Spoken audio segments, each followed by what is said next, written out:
রাত পোহালেই প্রায় 37 লক্ষ মানুষ হাওড়া জেলায় ভোট দান করবেন এবং হাওড়ার এই মুহূর্তে আমি রয়েছি বেলুর বয়েজ স্কুল, যেখানে ডিসিআরসি সেন্টার করা হয়েছে।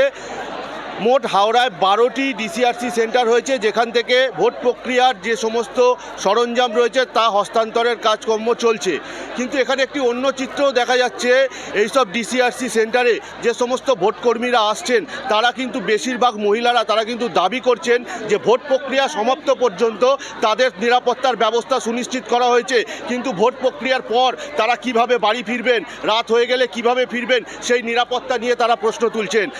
এখন সেটাই পরিস্থিতি বুঝে যদি একটু আগে হয়ে যায়, তাহলে অনেকে যদি থাকি একই রুটে, তাহলে যদি ওনারা বলেছিলেন যে একটা নির্দিষ্ট জায়গা পর্যন্ত দেবেন, ড্রপ করবেন, আর প্রত্যেকের বাড়িতে হয়তো পৌঁছে দিতে পারবেন না, কিন্তু সেটাও যদি না হয় তাহলে ক্যাব বুক করে বা বাড়ির লোক যদি, এটা কি নিজেকেই করতে হবে?